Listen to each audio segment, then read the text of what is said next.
Sun தொலைக்காட்சி நேயர்களுக்கு இனிமையான விநாயக சதுர்த்தி வாழ்த்துக்கள். எத்தனை விநாயகரை நமக்கு நன்றாக தெரியும். வலம்புரி விநாயகர், இடம்புரி விநாயகர், சித்தி விநாயகர், புத்தி விநாயகர், ஆலமரத்து விநாயகர், அரச மரத்து விநாயகர், ஆற்றங்கரை விநாயகர், இப்படி வரிசையாக சொல்லிகிட்டே போகலாம். இந்த விநாயகர் யார்? அவர்கிட்டேருந்து நம்ம என்ன தெரிஞ்சுக்கணும்? விநாயக சதுர்த்தினாலே நமக்கு மோதகம், அப்புறம் பழங்கள், அப்புறம் எருக்க மாலை, இதெல்லாம் தான் நினைவுக்கு வரும். அதை தவிர நம்முடைய விநாயகர் என்பவர் யார்? அவரை எப்படி நாம் உணர வேண்டும்? அதுதான் ரொம்ப முக்கியம். ஏன்னா எல்லாரும் கும்பிடுறாங்க, நானும் கும்பிடுறேன் அப்படின்னு சொல்கிறது மாதிரி நாம் இருந்து விட முடியாது இல்லையா? அந்த விநாயகர் என்கின்ற தத்துவம் நமக்கு எதை உணர்த்துகிறது அப்படிங்கிறத நம்ம புரிஞ்சுக்க வேண்டிய ஒரு விஷயம். திருமூலர் நமக்கு நல்லா தெரியும்ல. நம்முடைய சித்தர்களில் மிக முக்கியமானவர் திருமூலர். திருமந்திரம் தந்த திருமூலர். ஒன்றே குலம் ஒருவனே தேவன் என்று சொன்ன திருமூலர் விநாயகரை பற்றி ஒரு பாடல் எழுதியிருக்கிறார். 5 கரத்தனை, யானை முகத்தனை, எந்தின் இளம்பிரை போலும் வயிற்றனை, நந்தி மகந்தனை, ஞான கொழுந்தினை புந்தியில் வைத்து அடி போற்றுகின்றேனே அப்படின்னு அவர் ஒரு பாடலை பாடியிருக்கிறார். அதே போன்று நம்முடைய ஔவையார், பாலும் தெளிதேனும் பாகும் பருப்பும் இவை 4ம் கலந்துனக்கு நான் தருவேன், கோலம் செய் துங்க கரிமுகத்து தூமணியே நீ எனக்கு சங்கத்தமிழ் 3ம் தா அப்படின்ற ஒரு பாடலும் நம்முடைய பிள்ளையாருக்காக ஔவை பெருமாட்டி எழுதியிருக்காங்க. இது 2லேருந்து நம்ம என்ன தெரிஞ்சுக்கணும் அப்படிங்கிறதா மிக முக்கியம். 5 கரத்தனை, யானை முகத்தனை அப்படின்னா 5 கரம் இருக்குது நம்முடைய பிள்ளையாருக்கு, யானை முகம் இருக்குது, பெருத்த வயிறு இருக்குது, சிறிய பூஞ்சுரு மேலே உட்கார்ந்துருக்காரு. அவரோட ஒரு கரத்தில் தந்தம் இருக்குது, உடைந்த தந்தம் இருக்குது, ஒரு கரத்தில் ஒரு குடம் இருக்குது, முழுமையான ஒரு குடம் இருக்குது, பெருத்த வயிறு, தொந்தியும் தொப்பையுமாக ஒரு உருவம். அப்படிங்கும்போது அதிலிருந்து நாம் என்ன கற்றுக்கொள்ள வேண்டும் அப்படிங்கிறது தான் மிக முக்கியம். பிள்ளையாருக்கு படைக்கிற விஷயங்கள் பாருங்களேன். அருகம்புல் படைப்போம், ஊமத்தை இலையில் படைக்கலாம், அப்புறம் எருக்கு இலை இதையும் படைக்கிறோம்.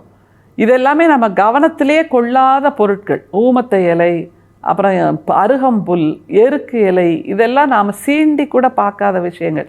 அதைத்தான் தனக்கு பிடித்தமானதாக பிள்ளையார் நினைத்து கொண்டிருக்கிறார், நாம் நினச்சிட்ருக்கோம். ஆனால் இதில் உள்ள தத்துவத்தை தான் நாம் உணர வேண்டும். ஏன்னா இந்த மாதிரி இலைகள் நம்மால் கவனிக்கப்படாமல் நாம் புனிதமாக நினைக்காத இலைகள் கூட நாம் படைக்கின்ற பொருளாக மாறுகிறது. அப்படின்னா அந்த மனிதர்கள் மிக எளிய பிறப்பாக இருக்கலாம், ஆனால் தங்களுடைய செயல்களால் அவர்கள் மிக உயர்ந்த பிறப்பின் அடையாளமாக மாறுகிறார்கள்ங்கிறது தான் இந்த எருக்கு இலை, அப்புறம் அருகம்புல் இதெல்லாம் காட்டுது. பிள்ளையாருக்கு படைக்கின்ற அந்த உணவு பதார்த்தங்களை யோசிச்சு பாருங்களேன். பொரி படைப்போம், கடலை படைப்போம், சுண்டல் படைப்போம், விளாம்பழம் படைப்போம், அப்புறம் கொழுக்கட்டை, மோதகம், கொழுக்கட்டை எல்லாமே அந்த மாதிரியான வகைகள் தான். ஆனால் பொரி, கடலை, சுண்டல் இதெல்லாம் பாருங்களேன் எவ்வளோ எளிமையான அரிசியிலிருந்து வருகின்றது. பொரி, அவல் போன்றவை. ஏன்னா அரிசி என்பது எதனுடைய அடையாளம்? நெல் என்கின்ற அந்த பயிரிலிருந்து அரிசி வருகிறது.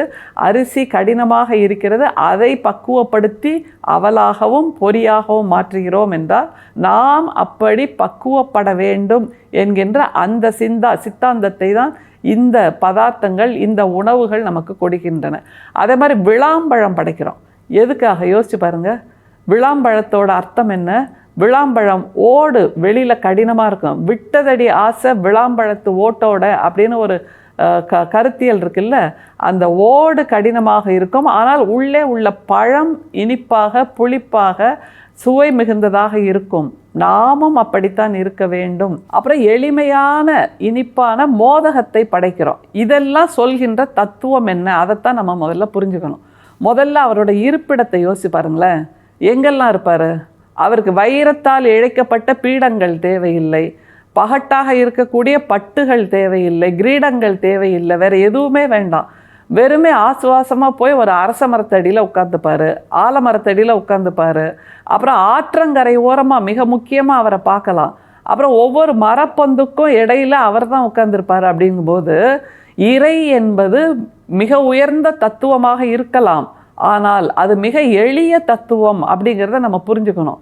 அதற்கு படாடோபம் தேவையில்லை, பகட்டு தேவையில்லை. மிக எளிமையாக நம்ம பக்கத்து வீட்டில், நம்ம வீட்டில் நம்மளோட உறவுகளைப் போல் இருக்கக்கூடிய ஒன்றுதான், நமக்கு ஆசுவாசம் தரக்கூடிய ஒன்றுதான் இறையாக இருக்க முடியுமே தவிர பகட்டும் படாடோபமும் கொண்டு இப்படித்தான் வணங்க வேண்டும் என்று சொல்லுகின்ற தத்துவத்தை பிள்ளையார் நமக்கு தரவில்லை. அவரை நம்ம குழந்தையா பார்க்கலாம். நம்ம வீட்டில் இருக்கிற குழந்தைகளுக்கெல்லாம் பிள்ளையார் தாத்தா, பிள்ளையார் சாமி, வயிறு இவ்வளோ பெருசாக இருக்கே அப்படின்னு அந்த வயிற்றை தடவி கொடுக்கிறார்கள் அல்லவா, அப்போது வருகிறது அங்கே ஒரு தொப்புள் கொடி பந்தம். அப்புறம் யோசிச்சு பாருங்க, அவருக்கு யானையின் தலை இருக்கிறது, மனித உடல் இருக்கிறது, பெருத்த வயிறு இருக்கிறது என்றால் அவருடைய உருவத்திலேயே ஓரறிவு முதல் 6 அறிவு வரைக்கும் இருக்கக்கூடிய உயிரினங்கள் எல்லாம் கலந்திருக்கின்றன அப்படிங்கிறத நம்ம மனசால உணரணும். மூஞ்சுரு வேற பக்கத்தில் உட்கார்ந்துருக்கு பாருங்க, அதில் தர்பை புல்லுங்கிறோம், தர்பை புல்லுன்னு கூட நம்ம உணர வேண்டாம். வெறுமே ஒரு புல் அல்லது ஒரு இலை, ஒரு மாவிலை, ஒரு ஆளிலை, இப்படியான எல்லா இலைகளையும் நாம் அவருக்கு படைக்கிறோம்ல. அப்போது ஓரறிவு இருக்கக்கூடிய அந்த புல் வகையிலிருந்து ஈரறிவு, மூவறிவு, 4 அறிவு, 5 அறிவு, 6 அறிவு வரைக்கும் இருக்கின்ற எல்லா உயிர் பொருட்களும் எனக்குள் அடக்கம் அப்படிங்கிறது தான் பிள்ளையாரோட அந்த உருவம் நமக்கு காட்டுகிறது. அதனால் நான் உயர்ந்தவன், பிறப்பால் நான் உயர்ந்தவன், ஞானத்தால் நான் உயர்ந்தவன் அப்படிங்கிற நினைவிலிருந்தெல்லாம் நாம் விட்டு விலகி வெளியே வர வேண்டும் என்பதைத்தான் இந்த பிள்ளையார் சதுர்த்தியின் மூலமாக நாம் புரிந்து கொள்ள முடியும். அடுத்தது அங்குசத்தை கையில் வச்சிருக்கார். அதாவது தந்தம்னு சொல்கிறான்ல, உடைந்த தந்தத்தை கையில் வைத்திருக்கிறார். இடது கையில் மோதகம், வலது கையில் அந்த உடைந்த தந்தம். யானையோட தலை இருப்பதனால் யானையின் பொருளாக இருக்கக்கூடிய, யானையின் உறுப்பாக இருக்கக்கூடிய அந்த தந்தத்தை தன்னுடைய கையில் வைத்திருக்கிறார். இதுலேயே ஒரு தத்துவம் இருக்குது. என்ன தத்துவம் யோசிச்சு பாருங்களேன். ஒரு பக்கத்தில் அந்த தந்தம்ங்கிறது யானை பாகன் கையில் இருக்கக்கூடிய ஒன்று, அங்குசம்ங்கிறது யானை பாகன் கையில் இருக்கக்கூடிய ஒன்று. யானைங்கிற ஒரு மிக உயர்ந்த, மிக பிரம்மாண்டமான, மிக வலிமையான ஒரு விலங்கை ஒரு சாதாரண அங்குசம் அடக்கிவிட முடியும் என்றால், நம்முடைய மனசு என்கின்ற யானையை எதை கொண்டு அடக்கிறது? அந்த அங்குசம் எது? ஞானம் என்பதுதான் நம்முடைய மனசை அடக்கக்கூடிய அங்குசம். அந்த ஞானத்தின் அடையாளமாகத்தான் தன்னுடைய வலது கையில் உடைந்த தந்தத்தை வைத்து அகரமாக நிற்கிறார் நம்முடைய பிள்ளையார். எல்லாவற்றுக்கும் நம்ம என்ன பண்ணுவோம்? பிள்ளையார் சுழி போட்டு ஆரம்பி அப்படின்னு சொல்வோம் இல்லையா? பிள்ளையார் சுழி போட்டு ஆரம்பிக்கும் போது என்ன புரிகிறது என்றால், எல்லாவற்றுக்கும் ஞானம்தான் முதல் எழுத்து. அந்த ஞானத்தை ஒவ்வொருத்தரும் பல்கலைக்கழகத்தில் போய் பெறணும் அப்படிங்கிறது கிடையாது. வாழ்க்கையில் வாழும்போது நாம் ஒவ்வொரு நாளும் ஞானத்தை திரும்ப திரும்ப பெற்றுக்கொண்டிருக்கிறோம். நடக்கின்ற ஒவ்வொரு நிகழ்வும் நமக்கான ஞானமாக மாறுகிறது என்பதை அந்த கையில் வைத்திருக்கின்ற அந்த பாகனின் கையில் இருக்கக்கூடிய அங்குசம், கூடவே நம்முடைய பிள்ளையார் கையில் வைத்திருக்கின்ற அந்த தந்தம் நமக்கு காட்டிக்கொண்டே இருக்கிறது. சரி, மூஞ்சுருக்கு என்ன அடையாளம்? மூஞ்சுரு என்ன அர்த்தத்தை சொல்லுகிறது அப்படின்னா, மூஞ்சுரு என்பது அறியாமையோட அடையாளம். இருட்டு தானே அந்த மூஞ்சுருக்கு ரொம்ப பிடிக்கும். இரவில் தானே மூஞ்சுருக்கள், எலி, பெருச்சாளி எல்லாம் வெளியில் வரும். வெளியில் வந்து அப்படியே கரம்பி கரம்பி கரம்பி எல்லாவற்றையும் கபலீகரம் செய்வது ஒன்றுதான் அந்த மூஞ்சுருவின் அர்த்தமாக இருக்கிறது, அடையாளமாக இருக்கிறது என்றால், அந்த மூஞ்சுருவை கூட பிள்ளையார் விட்டு வைக்கவில்லை. அதுதான் அவரோட சமத்துவத்தை காட்டுகிறது. அப்படி அழிவை கொடுக்கின்ற ஒரு மூஞ்சுருவை தன்னுடைய வாகனமாக வைத்திருப்பதன் மூலமாக எதை சொல்ல வருகிறார்? இப்படி அறியாமை என்பது அழிவை தரும். ஆனால் அந்த அறியாமையை பழக்கி பழக்கி பழக்கி நாம் ஞானத்தின் திசையாக மாற்றிவிட்டால் அது நமக்கான வாகனமாக மாறிவிடும்.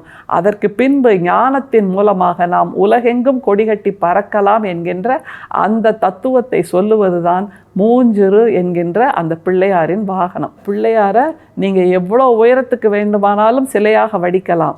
அந்த 40 அடி சிலையை நான் வடிச்சிருக்கேன், 50 அடி சிலையை நான் வடிச்சிருக்கேன் அப்படின்னாலும் அதை எடுத்து கொண்டு போய் நாம் நீரில் கரைக்கிறோம். அது என்ன தத்துவத்தை சொல்கிறது என்றால், நாம் இந்த பிறப்பில் இப்போது இப்படியான உருவத்தில் இருக்கிறோம். எவ்வளவு உயரங்களை வேண்டுமானாலும் நாம் அடையலாம். ஆனால் நம் மனசில் முற்ற முழுக்க அந்த அகங்காரத்தை, ஆணவத்தை கரைத்து விட வேண்டும். ஒன்றும் இல்லாமல் ஆக்கி விடுகிறோம் இல்லையா? 50 அடி உயரத்துக்கு பிள்ளையார் சிலையை செய்துட்டு கடைசியில் கொண்டு போய் அதை நீரில் கரைத்து விடுகிறோம் என்றால், நாம் பெற்ற வெற்றிகள் எவ்வளவு உயரம் வேண்டுமானாலும் இருக்கலாம். ஆனால் அந்த மண்ணில் செய்த பிள்ளையார் நீரில் கரைந்து போவது போல் நாமும் நம்முடைய வெற்றிகளின் ஆணவத்தில் இருக்காமல் மனிதம் என்கின்ற அந்த ஒற்றை உணர்வில் கரைந்து போக வேண்டும் என்பதைத்தான் பிள்ளையாரின் உருவம் காட்டுகிறது. எனவே இன்றைக்கு நீங்கள் பிள்ளையாரை வணங்கலாம், பிள்ளையாருக்கு எருக்க மாலை சூட்டலாம். வெறுமே கைத்தறியில் செய்த ஒரு வஸ்திரம், அது கூட ரொம்ப முக்கியம். எனக்கு படாடோபம் தேவையில்லை, பகட்டு தேவையில்லை, நான் அக்கடா என்று ஆற்றங்கரையில் சாய்ந்திருக்கிறேன், ஒரு ஆலமரத்தடியில் இருக்கிறேன் என்று சொல்லுகின்ற பிள்ளையாரை நம்முடைய வசதிக்கேற்ப நாம் படாடோபமாக ஆக்குகிறோம். ஆனால் பிள்ளையாருக்கு அது பிடித்தமானதாக இருக்கிறதா என்ற ஒரு கேள்வி இருக்கிறது. எப்போது பிடித்தமானதாக மாறும் என்றால், எளிமையாக நாம் பிள்ளையாரை நம் மனசுக்குள் வசப்படுத்தி கொள்ள வேண்டும். மூஞ்சுருவாக இருக்கக்கூடிய அறியாமையை நீக்க வேண்டும்.